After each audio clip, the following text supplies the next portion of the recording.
Hi everyone, আসসালামু আলাইকুম, welcome back to my channel. তো আগামীকাল আমাদের এখানে থ্যাঙ্কস গিভিং পার্টি। আর থ্যাঙ্কস গিভিং পার্টি মানে সবার মনে একটা জিনিস উকি দেয়, সেটা হচ্ছে টার্কি পার্টি।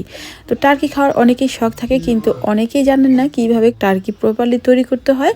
দেখা গেছে শখ থাকলেও খাওয়ার উপযোগী করে অনেকেই বানাতে পারেন না, যার জন্য পরে ওয়েস্ট হয়। আবার অনেকেই দেখা যায় মুরগি মশলামের মতন তৈরি করে থাকেন। তো চলুন আজকে আমি একটা ভিডিওর মাধ্যমে আপনাদের দেখিয়ে দিই কীভাবে প্রপারলি আপনারা টার্কি তৈরি করবেন, যার স্বাদ হবে অথেন্টিক, কিন্তু দেখতে হবে হুবহু টার্কির মতোই। এই হচ্ছে আমাদের টার্কি। আমাদের টার্কিটা 12 পাউন্ডস হয়েছে। আর টার্কির পিছন অংশটা আমি ভুলে হোক আর শুদ্ধ করে হোক কেটে ফেলেছি। মাথাটা তো কাটা শেষই, তারপরে লেগসগুলো কাটা শেষ। এখন এটাকে প্রসেসিং করা হবে।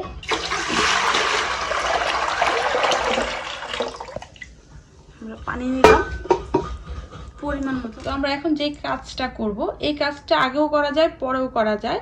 কেউ স্কিনটা আউট করে, টার্কির চিকেনটা আউট করে তারপরে এই কাজটা করতে পারেন, অথবা কেউ আগে এই কাজটা করতে পারেন। তো আমি আপনাদের দুইভাবেই দেখাবো।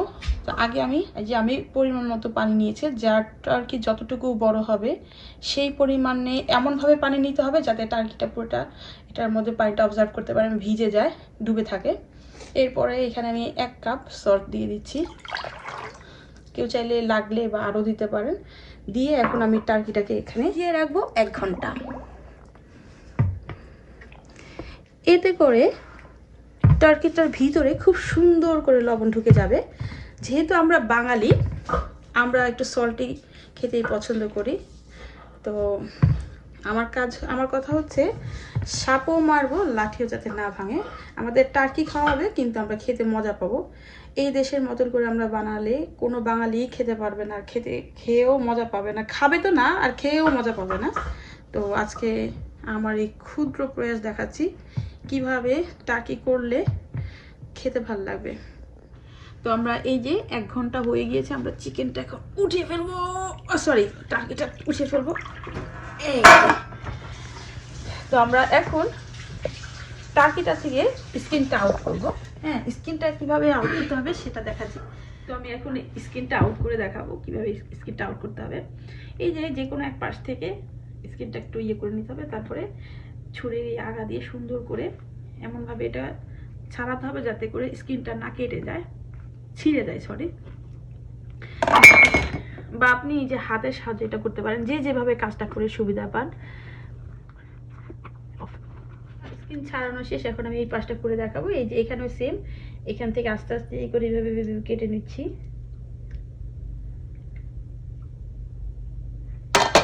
আমি হাতটা ঢুকিয়ে দিব আস্তে আস্তে।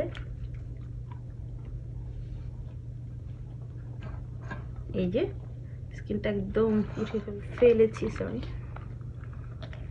ওকে, আচ্ছা, এই ক্ষেত্রে বলে রাখা প্রয়োজন যে যখন দেখবেন আপনার টার্কিটা স্কিনটা বেশি লেগে আছে, একটু শুকনা হয়ে গেছে, তখন কি করবেন, আগে লবণ পানি দিয়ে ভিজিয়ে নেবেন, বা শুধু পানিতেও ভিজিয়ে নিতে পারেন। আর যদি এটা একদম তাজা হয়, সঙ্গে সঙ্গে জবাই করে নিয়ে আসা হয়, তাহলে সেক্ষেত্রে আপনারা এভাবে স্কিন আউট করে তারপরে লবণ পানিতে ভিজিয়ে রাখবেন কিছুক্ষণ, 1 ঘন্টা, মিনিমাম 1 ঘন্টা। কিছুক্ষণ মানে 1 ঘন্টা। এইভাবে আমি পুরো টার্কিটা থেকে স্কিনটা আলাদা করব, এই পাশ ওপাশ করে। আর ফিরে আসছি স্কিনটা আউট করার পর। পুরো স্কিনটা আউট করা হয়ে গিয়েছে। এই যে আমি যেখানে খুশি সেখানে হাত নিতে পারছি। তারপরে এই পাশেও সেম অবস্থা। এই যে যত সুন্দর করে ছাড়ানো যাবে তত সুন্দর করে মশলা ঢুকবে। এই যে এখন আমি এই টার্কিটা যেটা করব সেটা হলো, আমি টার্কিটাকে একটু কেটে চিড়ে নেবো যাতে মশলাগুলো খুব ভালো করে ঢুকে। রেডি, 1 2 3। এই যে, হ্যাঁ, সুন্দর করে একটু চিড়ে নিব যাতে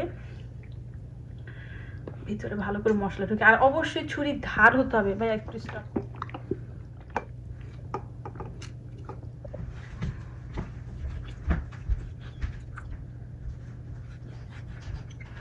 সুন্দর করে চিড়ে নিলাম যাতে মশলা ঢুকতে না সমস্যা হয়।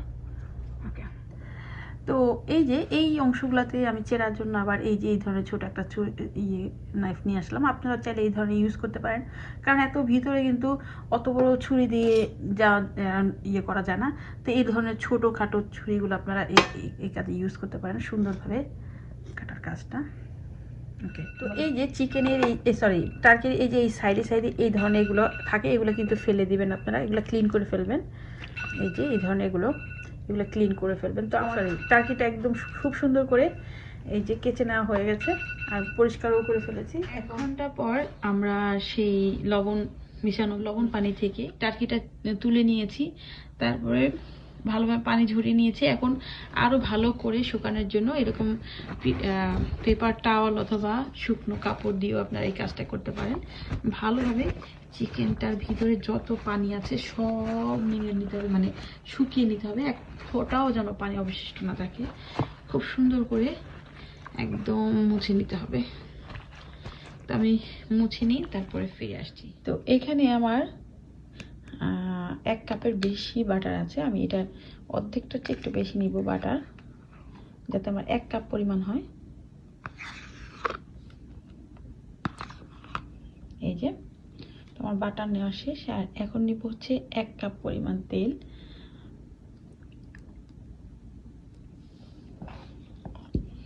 দুটো আমি একটু মিক্স আপ করে নেব। তো বাটার আর অয়েল দিয়ে খুব ভালোভাবে মিক্স আপ করে নিয়েছি এটা।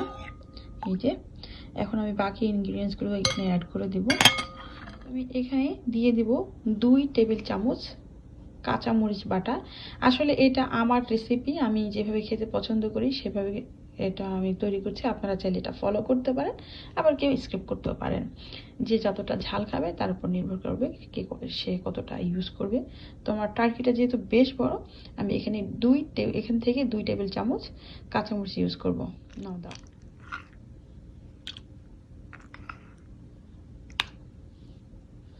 এরপরে দিয়ে দিব হলো পেঁয়াজ বাটা চামচ, 2.5 টেবিল চামচ দিয়ে দিচ্ছি। আচ্ছা, আর কাঁচামরিচ বাটাটা আমি 2.5 টেবিল চামচের মতনই দিলাম। দিয়ে দিব ব্ল্যাক পেপার, এটা যার যার স্বাদ মতন। তো আমি একটু ঝাল ঝাল খেতে পছন্দ করি, তো এই যে 1 চামচের মতন দিয়ে দিচ্ছি। এই যে 1 টেবিল চামচ দিয়ে দিলাম, দিয়ে একটু মিক্স করে নেব। লেমন জুসটা কোথায়? লেমন জুসটা কেউ চাইলে এখানে অ্যাড করে দিতে পারেন, আবার কেউ চাইলে মুরগির গায়ে মাখিয়ে নিতে পারেন। তবে আমি কিন্তু আজকে মুরগির গায়ে এই লেমন জুসটা মাখিয়ে নিব, আর সাথে একটু সল্টও মেখে নিব। দিয়ে দিচ্ছি 1 চা চামচ বা 1 টেবিল চামচ, যেভাবে খান। আমি এখানে 1 চা চামচ লাল মরিচের গুঁড়া দিচ্ছি, এটা একটু ঝালটা। তো এটা দিয়েও আবার এটাকে ভালো করে মিক্স করে নিব। আমি জাস্ট আমার একটা ব্যাটার তৈরি করে নিচ্ছি। এরপর দিয়ে দিচ্ছি 1 চা চামচ বা 1 টেবিল চামচ আদা বাটা, 1.5 টেবিল চামচ রসুন বাটা, এখন 1.5 টেবিল চামচ আদা বাটা দিলাম, দিয়ে একটু মিক্স করে নিব। 1 টেবিল স্পুন গার্লিক পাউডার, এখানে এটাও অ্যাড করে দিলাম। আর কেউ চাইলে রসুন বাটা অ্যাভয়েড করতে পারেন, কিন্তু আমার কাছে রসুন বাটাটা ওভাবে না দিলে খেতে ভালো লাগে না, তাই দিয়েছি। তো আর এই গার্লিক পাউডারটা আপনাকে অন্যরকম একটা টেস্ট এনে দিবে খাবারে, অন্যরকম একটা স্বাদ। গার্লিক পাউডার আর গার্লিক পেস্টের মধ্যে কিন্তু পার্থক্য আছে। তো যাই হোক, আমার মিক্সচারটা তৈরি হয়ে গিয়েছে। তো টার্কির জন্য আমার মশলাটা তৈরি করা হয়ে গিয়েছে। এখন আমি এগুলো টার্কি গায়ে লাগিয়ে দিব। তো কিছুক্ষণ রেখে দিচ্ছি। হালকা একটু সল্ট দিয়ে নিচ্ছি, আপনারা চাইলে এটা অ্যাভয়েড করতে পারেন, কিন্তু আমি দিয়ে নিচ্ছি। আমি যেহেতু এটা ফ্রোজেনের, যদি রেগুলার চিকেন হতো তাহলে আমি এটা করতাম না। এরপর আমি যেটা করব সেটা হচ্ছে এই যে লেমন জুস দিয়ে পুরা চিকেনটাকে মাখিয়ে নিব। লেমন জুসটা দিলে 2টা কাজ হবে, খেতেও ভালো লাগবে, আর তাছাড়া এই যে আষ্টে যদি কোনো গন্ধ থাকে সেটাও চলে যাবে। তোমার লেমন জুসটা পুরোপুরি মাখানো শেষ হয়ে গিয়েছে। এখন এই যে আমরা যেই মশলাটা তৈরি করেছি সেটা পুরোটা মুরগির গায়ে খুব সুন্দর করে মাখিয়ে নিব। এই যে এইভাবে মাখিয়ে নিব।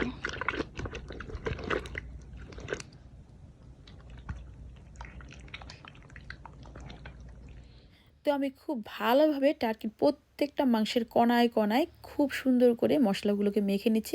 তো টার্কি প্যারেট হতে হতে চলুন বাকি ইনগ্রিডিয়েন্টসগুলো দেখে নিই আর কি দিচ্ছি। নিয়েছি সাদা এবং লাল ছোট বেবি পটেটো, আর নিয়েছি হলো অ্যাসপারাগাস, নিয়েছি অরেঞ্জ কালার ক্যাপসিকাম, আপনারা আরও অন্য কালার দিতে পারেন, নিয়েছি ক্যারেটস, স্যালারি, কর্ন অ্যান্ড দিয়েছিল মাশরুম, আমার খুব ফেভারিট মাশরুম।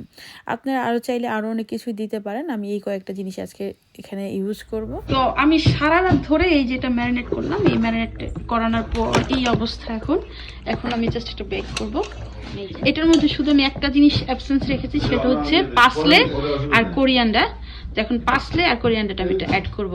আর এটা আমি এর আগে দেইনি, তার কারণ এটা আগে অ্যাড করিনি, কারণ আগে যদি আমি পার্সলে আর কোরিয়ান্ডারটা যদি ইউজ করতাম তাহলে এই কালারটা নষ্ট হয়ে যেত। এখানে ফ্রেশ পার্সলে লিভসটা দিচ্ছি। আপনারা যদি এটা ফ্রেশটা না পান তাহলে যেটা বোতলে যেটা পাওয়া যায় সেটা কিনে এনে এটা দিতে পারেন, তবে ফ্রেশটা দেওয়ার চেষ্টা করবেন, এতে সুন্দর একটা স্মেল আসবে, খেতেও ভালো লাগবে, দেখতেও সুন্দর লাগে।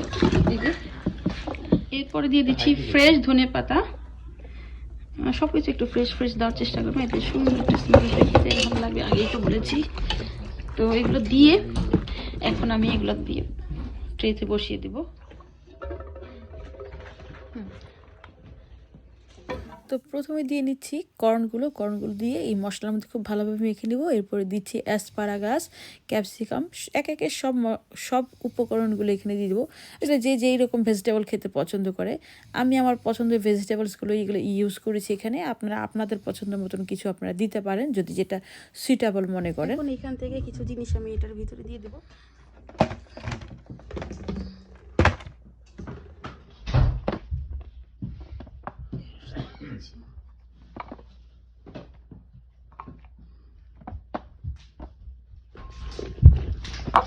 বেশ খানিকটা আদা কুচি, এই যে জিঞ্জারটা আমি জুলিয়ান কাট করেছি, জুলিয়ানটা একটু বাঁকা বাঁকা হবে, বাট আমি একটু সোজা করেছি, যাই হোক কুচি কুচি করে দিলেই হলো। আর এই যে পার্সলে পাতাগুলো সাইডে একটু দিয়ে দিব।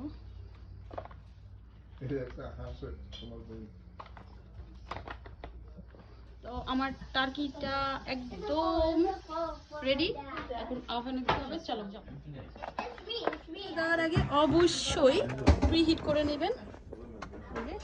তো ওভেনে দেওয়ার আগে অবশ্যই প্রিহিট করে নেবেন, আমরাও প্রিহিট করে নিয়েছি। এখন